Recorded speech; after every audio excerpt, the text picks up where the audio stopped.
Well, this is a continuation of my field trip.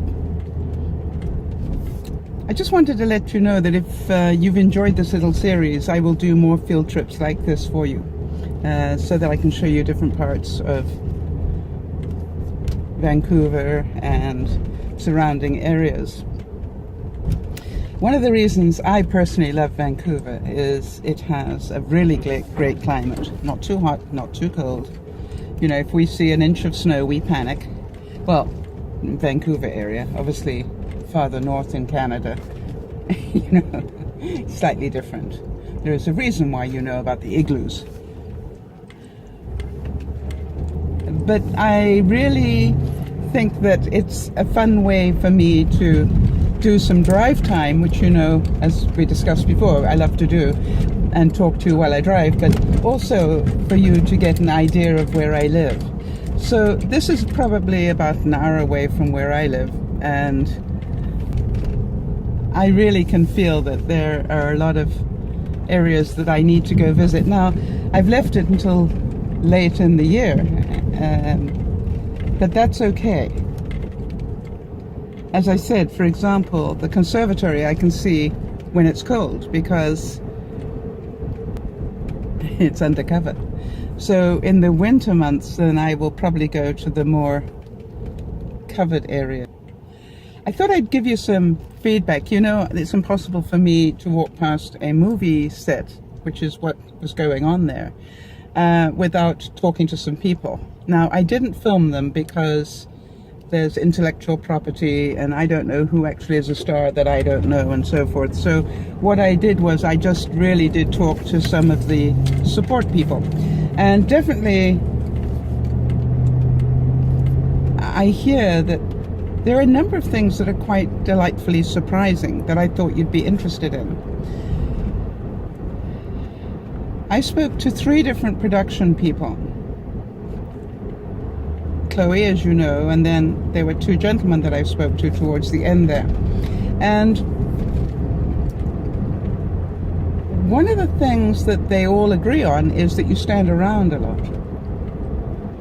And part of the reason you stand around a lot is because they will do a couple of takes of something, and then half the crew will stop for lunch, and then somebody's got to be watching the cameras, because obviously wherever they got the cameras set up, they're not going to take them down. So you need the production people just to keep an eye on the cameras and the equipment. The other thing is you need the production people there to warn. For example, this film was being shot in a public place. Now, they can't shut down a public place, which is why... Now, they can shut down the conservatory because that's a building and they can get a license to go inside that building. But because the actual park itself is what I call a public place, I'm not 100% sure how that works. Anyway, but they couldn't shut down the park, they just could shut down the building for the afternoon. So one of the things that I heard about was, yes, they stand around a lot, but it's with good reason. The other thing that surprised me, and you probably know this already, but I had heard about this but didn't quite believe it. You know, next time you watch a movie, be aware that those production guys are working 15-hour days. So sure, they get excited to get onto a movie set and to be part of a movie, or in this case, they're putting together a television show. But, you know, 15 hours a day. So those of you who are working long hours, feel for them. They do this willingly. And I was trying to imagine so many of those 15 hours are standing around doing diddly or dealing with the public, trying to keep the public, you know, away, or protect the equipment, as I said, all those sort of things. Now, today was a beautiful day. Let me try and see here. I forgot to do that. It's 20 degrees in southern British Columbia, which would make it 68 in American. So a pleasant day. Now, they're saying that in August you know, where it probably gets up to 80, which I know for some of you is, you know, just spring weather. But they're saying it can get pretty nasty when it gets up into the higher temperatures. And of course, for those of us who have been to Africa or India or any places where they know about heat, or Central America, you know, we understand heat a little differently. You know, it's not actually getting warm until it's getting close to 40 Celsius, or, you know, close to, I guess, I don't know, is it about 100? I'll check. So that was one thing. The other thing they told me, and I thought this was really interesting as well, that they're very polite on a movie set. Did you know that? Apparently there's a lot of please and thank you, and a lot of sir and madam when they're talking to the staff. There's no cursing and swearing at people or whatever. Apparently it's very, very polite. They said, you know when you've done something wrong because the voice tone changes, the words don't. Yeah, as you and I both know. The way you can say, thank you, Sal. You can say it in a number of different ways that mean completely different things. Like, thank you, Sal. Or, thank you, Sal. Or, thank you, Sal. Thank you, Sal. You know, it's all the same thing. Means totally different stuff. And that's what they were talking about, which is you get to know whether you did a good thing or a bad thing by the voice tone. The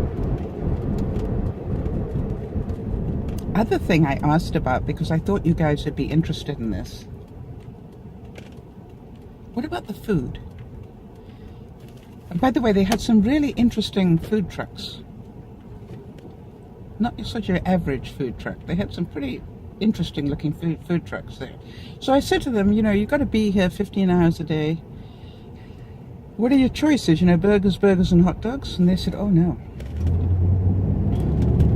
The food apparently is better than they would make for themselves. You know, they get to choose what they want for breakfast, and it'll be made to order just about. Excuse me. Lunch, you get a choice of 1 or 2 meat dishes. And there's a vegetarian dish as well.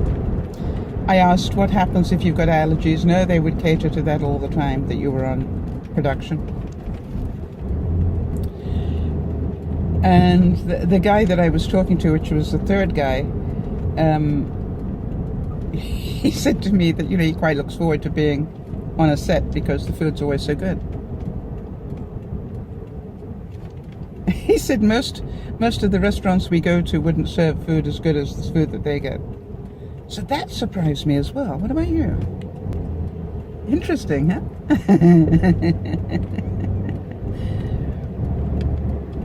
So if you enjoyed the field trip, give it a thumbs up. Let me know so that I know that you would like me to do other trips. For those of you who are unable to get out and about, I hope that it gave you a moment. I'm hoping the flowers were pretty enough for you.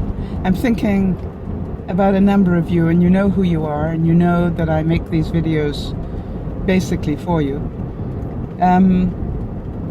I hope that you enjoyed it. I also hope that you enjoyed the fountains. And I know that with the internet, you get to see anything in the world just about. But you don't get it shown with the amount of love that I... You know, when I'm walking around, I'm going, oh yeah, Erin would like that. Or, oh yeah, I know who needs that. So, you know,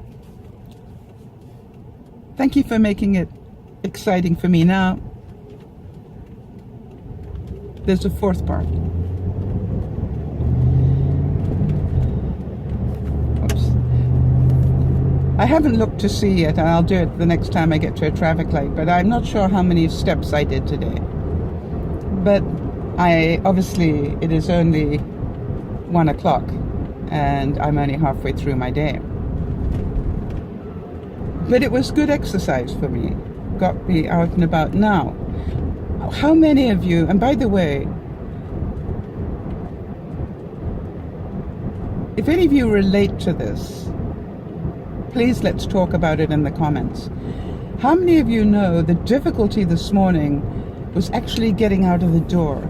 Pat would know exactly what I'm talking about here. Pat, if you're listening to this, you know, the voice in my head, Gertrude, is going, yeah, but you don't know if it's going to rain, and, you know, who knows if you'll be able to find a washroom. And, you know, I had 1,001 brilliant reasons why I should not do this trip.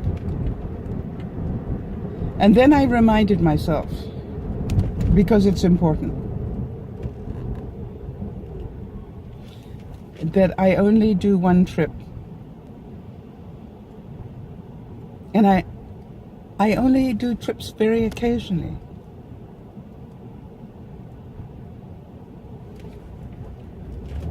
And it's a beautiful day.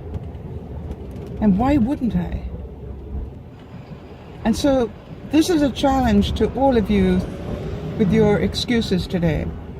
Know that for some reason I could hear the voices coming up with all these incredible reasons why I should not go today. And luckily, before they took any serious hold, I went, not polite words, I'm going anyway. And not only did I do the trip, but I actually went and did a little bit of shopping for DearMamaSal on the way. So it's been a productive trip for me. I've got a little bit of a problem going here, I think.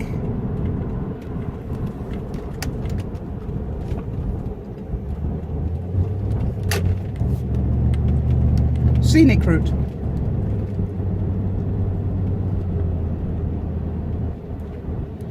I'm about to go north when I want to go south, but hey, that's part of the joys of living life, right?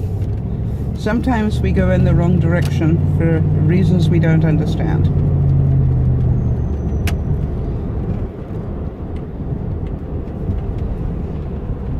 And I like to believe that somewhere, because I got delayed by maybe 5 minutes by having to do this dipsy doodle around, maybe I missed an accident or something worse. That is the way I like to deal with it. One of the joys about being retired is I don't have to rush back. It's very exciting. So do you procrastinate? Do you stop yourself from doing the things that you know you want to do? I've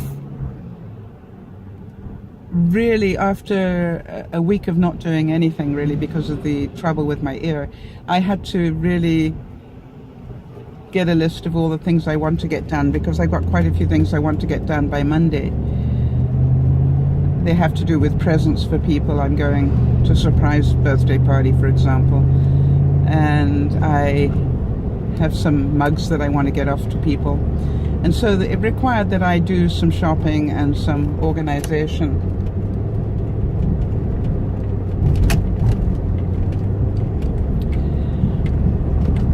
And so I just literally took one of those 5x7 cards and just said, okay, fine, I'm just going to fill it up with the obvious things. I couldn't even get near my day timer, because I opened up my day timer, it would be overwhelming. So I just literally went, okay, what do I have to do? What do I need to do? Not have to. There is no have to in life. I don't have to take a present to a birthday party, but it would be nice if I did.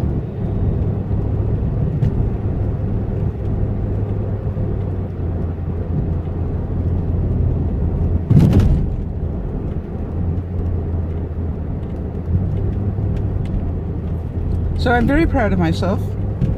I'm proud of myself because I feel a great achievement at many levels.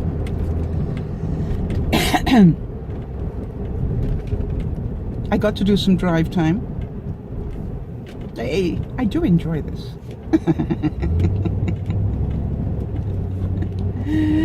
I got to see some pretty flowers, which I enjoy.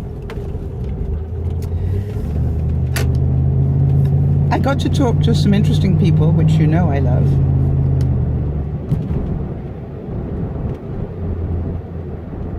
I learned something.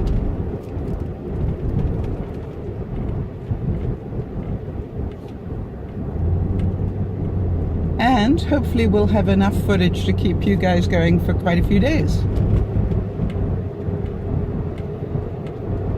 Which is called, yay, exciting stuff.